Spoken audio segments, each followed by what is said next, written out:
तो सबसे पहले बात इलेक्शन टुडे की, जिसमें आज की खबर है एमपी में बिग फाइट। विधानसभा चुनाव से पहले दिग्गजों के बीच बयानबाजी तल्ख होती जा रही है। अल्पसंख्यकों को लेकर बीजेपी और कांग्रेस आमने सामने आ गई हैं और ऐसे में पूर्व सीएम दिग्विजय सिंह के ताजा बयान पर सीएम शिवराज ने उन्हें आड़े हाथों लिया। जाहिर है कि चुनाव से पहले अल्पसंख्यकों को साधने की कोशिश दोनों ही दल कर रहे हैं। चाहे श्री कमलनाथ जी हों और चाहे श्री दिग्विजय सिंह जी हों, कल दिग्विजय जी बोल रहे थे कि मुस्लिम की संख्या घट रही है। कमलनाथ जी ने रोज अफ्तार में बोला कि दंगे भड़क रहे हैं। ये चुनाव के समय एक कह रहा दंगे भड़क रहे हैं, एक कह रहा है संख्या, एक कह रहा है संख्या घट रही है। क्यों डराना चाहते हो?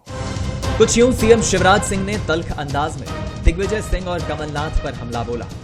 शिवराज सिंह की ये तल्खी उस बयान के बाद आई जिसमें दिग्विजय सिंह ने कहा था कि मुस्लिमों की वजह हिंदुओं की आबादी बढ़ रही है। जाहिर है कि 2023 में विधानसभा चुनाव होने हैं।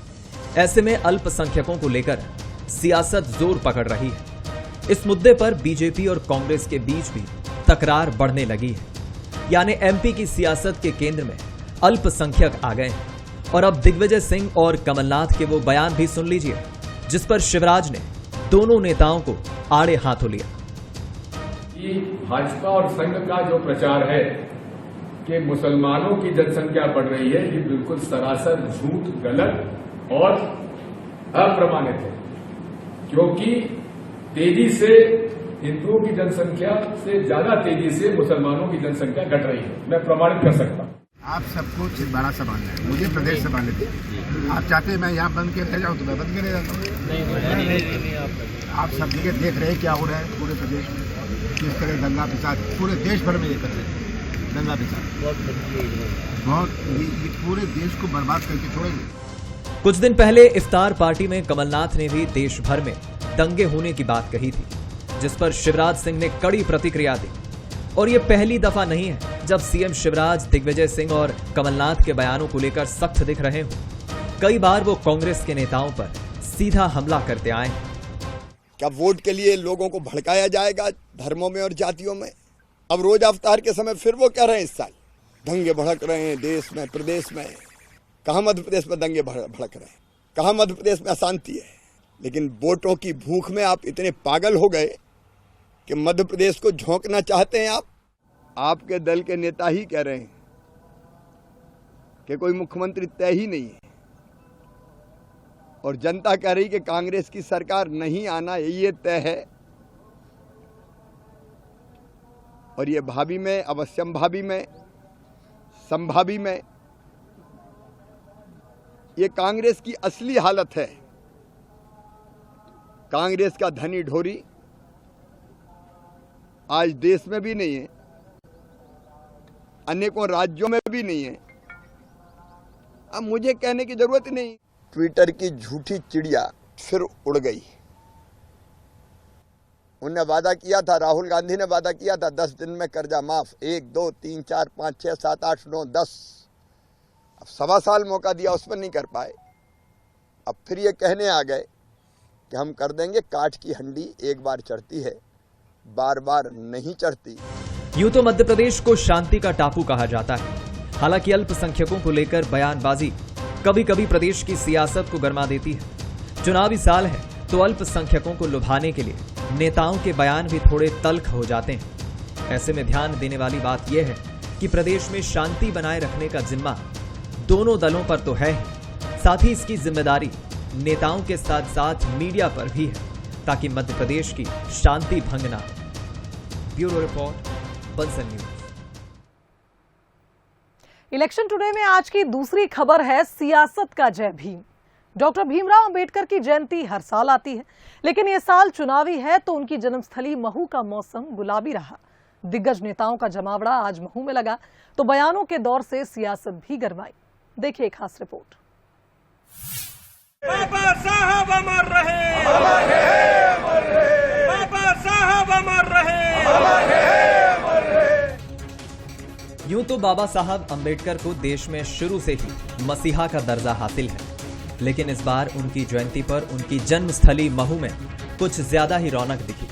जाहिर है चुनाव नजदीक है तो महू सियासत का हॉट सेंटर बन गया है। प्रदेश के मुखिया शिवराज सिंह चौहान, पूर्व सीएम कमलनाथ और यूपी के पूर्व सीएम अखिलेश यादव जैसे दिग्गज अंबेडकर को नमन करने पहुंचे और प्रदेश के साथ देश के लिए दलित हितैषी बताने का मैसेज दिया गया।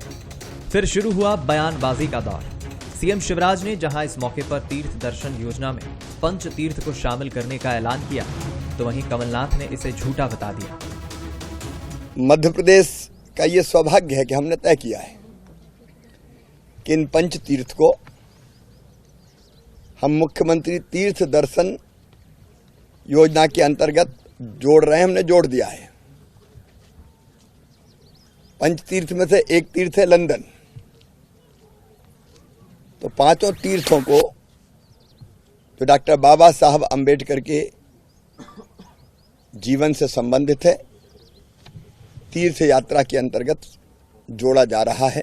हमारे देश की संस्कृति का प्रतीक है और दुख की मुझे बात है कि शिवराज सिंह जी सालों से यहाँ आके बाबा साहब अम्बेडकर के जन्म स्थल पर झूठ बोलते हैं, तरह तरह की घोषणाएं करी हैं सालों से। ये बाबा साहब अम्बेडकर की जन्मभूमि में झूठ बोलते हैं, मंदिर में झूठ बोलते हैं। मध्य प्रदेश की जनता ने इनका झूठ अब पहचान लिया। इधर बीजेपी राष्ट्रीय महासचिव ने भी कांग्रेस सहित विपक्ष को आड़े हाथों लिया। कैलाश विजयवर्गीय ने कमलनाथ और अखिलेश यादव पर निशाना साधा और उन्हें बरसाती मेंढक बता दिया। बरसात आती है तो बरसाती मेंढक बाहर आ जाते हैं, पर वास्तव में बाबा साहब अंबेडकर के लिए भारतीय जनता पार्टी ने क्या किया ये उनके सारे अनुयायी जानते हैं। कांग्रेस लगा सकती है आरोप, हमें कुछ नहीं, हमें मालूम है बाबा साहब अंबेडकर को चुनाव हराने का काम कांग्रेस के तत्कालीन प्रधानमंत्री पंडित जवाहरलाल नेहरू ने किया था। बयानबाजी से इतर चुनावी साल में दलित पॉलिटिक्स का गणित काफी मायने रखता है। मध्य प्रदेश में 17% एससी वोटर्स हैं। दलित वोटर्स की आबादी 80 लाख से ज्यादा है, जिनके लिए प्रदेश में 35 सीट आरक्षित है। वहीं करीब 80 सीटों पर दलित मतदाताओं का प्रभाव माना जाता है, जिसमें सबसे ज्यादा असर ग्वालियर चंबल क्षेत्र में है। यानी दलित वोटर्स किसी भी पार्टी के समीकरण बनाने और बिगाड़ने में अहम भूमिका निभाएंगे। Bureau report, Bansal news. और चलिए रुक कर लेते हैं हमारे अगले सेगमेंट बोले तो नेताजी का। आज बोले तो नेताजी में मुलाकात करिए मध्य प्रदेश के नगरीय प्रशासन मंत्री भूपेंद्र सिंह से। भूपेंद्र सिंह ने बोले तो नेताजी में बात करते हुए दिग्विजय सिंह पर निशाना साधा है, साथ ही उन्हें खुरई से चुनाव लड़ने का न्योता भी दिया। उन्होंने कहा कि दिग्विजय सिंह खुरई आए और चुनाव लड़े तो उन्हें समझ आ जाएगा कि आखिर विकास क्या होता है। उन्होंने तो प्रदेश का बंटाधार किया है। बात की हमारे एग्जीक्यूटिव एडिटर मनोज सैनी ने। बोले तो नेताजी में आज बात करेंगे खुरई के विधायक और मध्य प्रदेश सरकार के नगरीय प्रशासन मंत्री भूपेंद्र सिंह जी। भूपेंद्र जी, चुनाव नजदीक है 2023 में, खुरई में कहां देख रही है भारतीय जनता पार्टी अपने आप? देखिए, न केवल खुरई में बल्कि पूरे मध्य प्रदेश में भारतीय जनता पार्टी बहुत अच्छे बहुमत के साथ सरकार बनाएगी। और जहां तक खुरई विधानसभा का सवाल है तो खुरई विधानसभा एक जीत का रिकॉर्ड मध्य प्रदेश में बनाएगी, ऐसा मैं कह सकता हूं। एक रिकॉर्ड हम लोग बनाएंगे। जिन कामों को लेकर आप चले थे 2018 में, क्या उनको कर पाने में सफल रहे या कुछ छूट गए? देखिए, निश्चित रूप से जो हम लोगों ने विकास का जो रोड मैप तैयार किया था उससे भी आगे जाके हम लोगों ने काम किया है और विकास के आधार पर ही आज ये जन समर्थन पूरे क्षेत्र में भारतीय जनता पार्टी को मुझे मिल रहा है। तो विकास के मामले में ही ये हम लोग आगे बढ़े हैं और जो विकास का हम लोगों का पूरा एक विजन था उस विजन के साथ आगे बढ़े हैं और विजन से ज्यादा काम हम लोगों ने विकास का किया है और आगे आने वाले समय में और करेंगे। आप ये कहते रहे कि इस बार का चुनाव यहाँ की जनता लड़ेगी, मैं नहीं लड़ूंगा। हाँ, मैंने बिल्कुल निश्चित रूप से सभी कार्यकर्ताओं से आग्रह किया है कि वो पूरा चुनाव कार्यकर्ता देखेंगे। मुझे जितना समय मिलेगा तो मैं पार्टी के अन्य जगह प्रचार करने जाऊंगा, तो यहाँ का चुनाव तो हमारे जनता और कार्यकर्ता लड़ेगी और मुझे विश्वास है कि जनता का आशीर्वाद और कार्यकर्ताओं का परिश्रम यहाँ अच्छी विजय दिलाएगा। अगला यदि 2023 में आप पुनः वापसी होती है, जैसे आपके काम दिखाई दे रहे, तो क्या कुछ और बातें रहेंगी जिन्हें करना होगा खुरई में? निश्चित रूप से देखिए, अभी भी हमें जो काम है काफ़ी काम करना हमारे भी बाकी है। जो खुरई के लिए पूरे विधानसभा के लिए हमें करना है, वो आने वाले 10 वर्ष का हमारा पूरा रोड मैप बना हुआ है, उसके आधार पर हम आगे बढ़ेंगे। दिग्विजय सिंह कहते हैं कि मैं लड़ लूंगा आकर चुनाव। देखिए, उनका स्वागत है, अगर वो लड़ते हैं तो हम उनका स्वागत करते हैं और वो आए और अवश्य लड़े। और विकास क्या होता है ये उनको देखने मिलेगा, और विकास पर चुनाव होता ये भी उनको देखने मिलेगा, क्योंकि विकास से उनका तो कभी संबंध रहा नहीं। और इसलिए कांग्रेस जो है वो विकास को छोड़ के बाकी सब बातें करती है, विकास से ध्यान हटाना चाहती है। तो भारतीय जनता पार्टी प्रदेश में, खुरई में, सब जगह विकास के आधार पर देश में चुनाव लड़ेगी। और कांग्रेस ने या दिग्विजय सिंह जी ने, तो अब दिग्विजय सिंह जी तो बंटाधार सब कहते ही थे, तो बंटाधार जी हैं ही वो। तो आएंगे यहाँ तो जनता समझ जाएगी इस बार। देखिए, आएंगे तो जनता समझ जाएगी और उनको समझा देगी, इसलिए वो आए। चलिए, नेताजी बोले में आज मेरे साथ भूपेंद्र सिंह जी थे, और जैसा कह रहे हैं कि जनता यहाँ सब समझा देगी, लेकिन 2023 का चुनाव वो कहने प्रयास यही रहेगा कि मैं बाकी जगह मध्य प्रदेश में काम करते रहूं, लेकिन यहाँ का चुनाव तो जनता लड़ेगी। आशीष खरे के साथ मनोज सैनी, बंसल न्यूज, खुरई। चलिए यहाँ रुकेंगे छोटे से ब्रेक के लिए, फौरन लौटेंगे।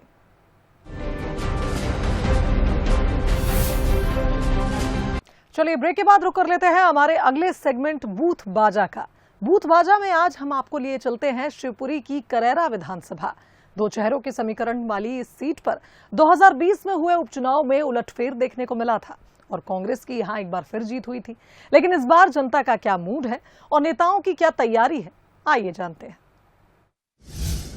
इतिहास पर नजर डाली जाए तो करेरा विधानसभा का अपना एक मिजाज है।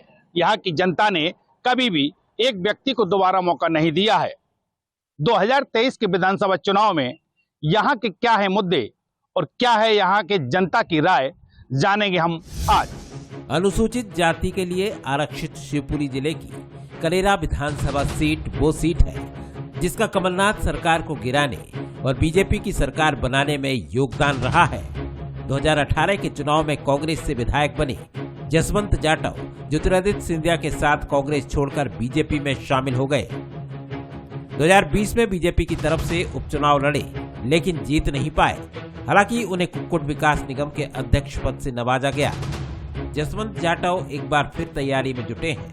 लोगों से सतत संपर्क जारी है और दावा यही है कि न केवल करेरा में बीजेपी की जीत होगी बल्कि सरकार भी बीजेपी की ही बनेगी। सरकार के माध्यम से, माननीय मुख्यमंत्री जी के नेतृत्व में भारतीय जनता पार्टी के सरकार के माध्यम से हमने बहुत सारे विकास और प्रगति के काम यहाँ पर किए हैं।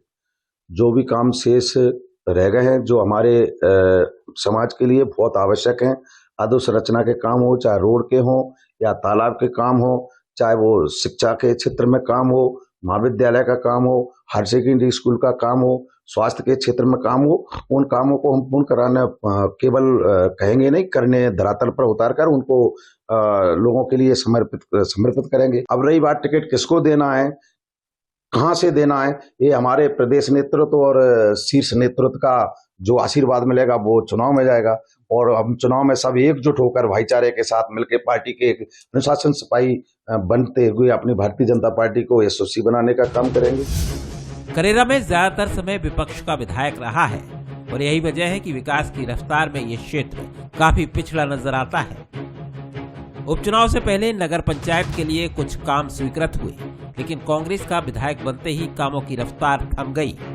कांग्रेस विधायक प्रागीलाल जाटव एक बार फिर तैयारी में हैं और अपनी उपलब्धियां गिना रहे हैं। साथ ही सरकार पर भेदभाव का आरोप भी वो लगाते हैं। हम वही मुद्दा क्षेत्र में कहेंगे, भाई कांग्रेस ने, हमारी पार्टी ने सब कुछ किया, जनता पार्टी ने कुछ नहीं किया। तो आप एक बार पुनः से कांग्रेस की सरकार बनाएंगे जिससे हम तुम्हारा सबका भला हो। इस बार सरकार आई कांग्रेस की तो जो भी समस्या होंगी वो पूरी हल की जाएंगी और एक भी कोई न किसान परेशान होगा, इसमें बराबर खाद मिलेगा, लोगों को बिजली मिलेगी, पानी मिलेगी। जी हम लोगों को कहना है और हम सब तन मन सारे पूरे प्रदेश के नेता जुट जाएंगे।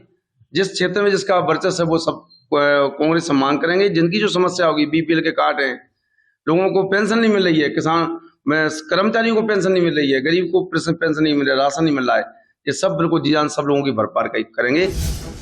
उत्तर प्रदेश की सीमा से लगी कलेरा विधानसभा सीट आईटीबीपी का ट्रेनिंग सेंटर होने से देश भर में जानी जाती है, लेकिन विकास के नाम पर कुछ खास नहीं है। सब्जी मंडी का ना होना, खेल मैदान और उच्च शिक्षा में फैकल्टी की कमी है। उद्योग और रोजगार के साधन भी ना के बराबर है। वहीं जनता लंबे अरसे से पानी की समस्या दूर होने की बाट जो रही है। सड़क विकास होना चाहिए सड़कों का साहब। ये देख रहे हैं हालत क्या हालत है हमारी सड़कों की। हमारे दुकानदार यहाँ से बगीचा के लिए, मंदिर के लिए जा रहे हैं, यहाँ से कोर्ट के लिए लोग यहाँ से है ना साहब विकास कर रहे हैं, कोई सुनवाई नहीं है। कम से कम 5 साल होगा इसके लिए। हर कोई नेता आता है अपना मुद्दा बस अपनी बात करके चला जाता है। बस स्टैंड पे कोई सुविधा नहीं है, न गाड़ी घोड़ा लग पाते, बीच बीच में जाम लगा है, गाड़ियाँ ठड़ी रहती हैं। तो इनको कम से कम रास्ता तो क्लियर कर ही जाए सर। बस स्टैंड का मुद्दा रहेगा, रखेंगे उसको, हम लोग जारी रखेंगे उस चीज को। पानी की बहुत समस्या है, कम से कम करीब 10 साल से चल रहा है। और नल भी आते हैं 2-4 दिन में आ जाते हैं, और वो भी नहीं आते। कभी आते पीने के मतलब कहीं नहीं आता कोई पानी। युवाओं के लिए आज तक करेरा में ना तो कोई ऐसा नेता आया है कि युवाओं के लिए कुछ किया हो। जैसे ग्राउंड है तो ग्राउंड भी 5 किलोमीटर दूर आया है। कलेरा सीट का इतिहास भी कई समीकरणों पर भारी पड़ता है। 2 प्रत्याशी ही लगातार 2 बार यहाँ से विधायक बने हैं और उन्हें छोड़ दिया जाए तो अब तक कोई भी विधायक दूसरी बार विधायक नहीं बन पाया है। यानी जनता पार्टी देखकर नहीं, प्रत्याशी देखकर वोट करती है। अब देखना ये है कि ये रवायत कायम रहती है या फिर नए समीकरण का उदय कलेरा में होता है। महुअर नदी किनारे बसा कलेरा मुद्दों के लिए तो काफी सुर्खियों में रहा है। अब आने वाला वक्त ही बताएगा कि कलेरा में ऊंट किस करवट बैठता है, क्योंकि अभी तो वक्त है। कैमरा सहयोगी संजीव साहू के साथ नरेंद्र तिवारी, बंसल न्यूज, कलेरा। और चलिए अब चुनावी जायका भी ले लेते हैं। बुंदेलखंड का जायका हर लिहाज से अलग है। मिठास है तो बुंदेलखंडी तीखापन भी होता है। दमोह की उपकाशी कही जाने वाली हटा सीट का जायका भी कुछ ऐसा ही है। बीजेपी के कब्जे वाली सीट पर निकाय चुनाव के नतीजों ने रोमांचक मुकाबले के संकेत दिए थे। तो चलिए जानते हैं क्या है हटा का चुनावी जायका। इस वक्त हम मौजूद हैं दमोह की उपकाशी कहे जाने वाले हटा विधानसभा में। हटा विधानसभा में चुनाव की सुगबुगाहट शुरू हो गई है और राजनीतिक तैयारियां भी जोर शोर से चल रही हैं। आइए हम जानते हैं कि यहाँ पर चुनावी जायका क्या है। वैसे इस वक्त हम मौजूद हैं यहाँ पर, गर्मा गर्म इमरती बन रही है। जलेबी और इमरती 2 अलग अलग चीज़ होती हैं। जलेबी को उल्टा बनाया जाए तो वो इमरती बनती है। आप देख सकते हैं कि यहाँ पर चुनावी जायका भी चल रहा है। कुछ लोग यहाँ पर बैठे हुए हैं, इनसे बात करते हैं और जानते हैं कि हटा विधानसभा में इस वक्त क्या स्थिति है और आगे क्या स्थिति रहने वाली है। जी, विधानसभा चुनाव का वर्ष चल रहा है, चुनाव आने वाले हैं, क्या लगता है आपको क्या स्थिति रहेगी? स्थिति तो ये है कि जैसा चल रहा है, जिस प्रकार की स्थिति यहाँ पर विधायक जी द्वारा काम किए जा रहे हैं, उस अनुसार तो लग रहा है कि हमारे मतानुसार या हम लोगों के पुनः बीजेपी यहाँ पर आएगी। हमारे ये पुनः बीजेपी की बात कर रहे हैं, आपको क्या लगता है क्या स्थिति विकास की है? विधायक जी भी अच्छा काम कर रहे हैं और बीजेपी पार्टी भी बहुत अच्छी है और हम लोग को ऐसा लगता है कि बीजेपी ही मध्य प्रदेश में फिर से सरकार बनाएगी। मध्य प्रदेश में दोबारा बीजेपी की बात हो रही है। कुछ और ग्रामीण यहाँ पर मौजूद हैं, उनसे हम बात करते हैं। क्या लगता है कौन जीतेगा इस बार चुनाव में? अपनी जनता पार्टी। जनता पार्टी क्यों? जनता पार्टी से जो काम कर रही, अच्छा काम कर रही, गरीब लोगों को दे रही। आपको क्या लगता है दादा क्या स्थिति रहेगी? हमारे जो माधो पंचायत विधानसभा में क्या स्थिति रहेगी? भाजपा सही चलेगी, वही कह रहे हैं तो नहीं को ऐसा ही पूरा। वकील साहब भी बैठे हुए। जी, क्या लगता है क्या अभी काम बाकी है यहाँ पर? अगर विकास की बात की जाए क्या और होने चाहिए? देखो विकास की बात है, जैसे मेन रोड है, हाईवे में तो आ गई, काम जल्दी शुरू हो जाए तो लगे थे। हाँ, यहाँ डेवलपमेंट हो रहा है, यहाँ पर बहुत ज़्यादा असुविधाएँ हैं, ठीक है ना। बाजार है, सब्जी मंडी है, व्यवस्थित नहीं है। हर चीज़ काम हो जाए, ठीक है ना। और विधायक चाहे तो कुछ भी काम हो जाए, ठीक है ना, लेकिन विधायक काम तो कर रहा है, ठीक है, लेकिन यहाँ पर बीजेपी ही आएगी क्योंकि विधायक अच्छा है, काम भी हो रहा है, विकास हो रहा है। विधायक जी काम कर रहे हैं लेकिन अभी कुछ और काम बाकी है। क्या लगता है विधानसभा में कौन जीतेगा इस बार? फिर से बीजेपी जीतेगी। इमरती 40 रुपए पाव है, लेकिन इनका कहना यह है कि इस बार भी बीजेपी यहाँ पर दोबारा अपना झंडा गाड़ने वाली है। और चलिए अब जन का मन भी टटोल लेते हैं। 2023 को लेकर पार्टियां चुनावी मोड में आने लगी हैं और ऐसे में जनता भी चुनावी चर्चाओं में डूबने लगी है। तो चलिए जानते हैं राजधानी वासियों के मन की बात कि वो आखिर 2023 के चुनाव को लेकर क्या सोचते हैं। आप तो ये देखिए कि पिछले 10 साल में आज हम कहां से कहां खड़े हैं, डेवलपमेंट कहां से कहां हो गया। वंदे भारत ट्रेनें चल गई, हमारे जो विदेश मंत्री हैं उन्होंने सबकी पूरी वर्ल्ड की बैंड बजा रखी है। पार्टी कोई भी है, डेवलपमेंट होना चाहिए मुद्दे की बात, और वो बीजेपी कर रही है। देखो अब किसकी आ सकती है, आम पार्टी की लग रही है उम्मीद, तो आम पार्टी आना चाहिए। तीसरा ऑप्शन लग रहा है कांग्रेस और बीजेपी, तो ऐसे ही आ रही है जा रही है, अपने किसी काम में नहीं आ रही है। युवा बेरोजगारी है, आम आदमी पार्टी से उम्मीद है कि आम आदमी आए कुछ करे अपने लिए। सरकार किसी की बने, मेरा ये कहना है विकास कार्य होना चाहिए। सरकार बनती रहती, आती रहती, जाती रहती, विकास कार्य, हमें तो विकास से मतलब है। हम तो बीजेपी के चाहते हैं, बीजेपी सबसे अच्छा है, सब सुविधा दे रहा है, सारा काम कर रहा है हम लोग का। हमारे यहाँ सब रोड, लाइट, बत्ती, सब साधन, गैस सुविधा सब मिल रहा है। बीजेपी बनेगी क्योंकि जिस तरह से उन लोगों ने काम करा है समाज के लिए, दोनों पक्ष के लिए, हिंदू के लिए, मुसलमान के लिए, तो बीजेपी ही आएगी हर बार की तरह इस बार भी।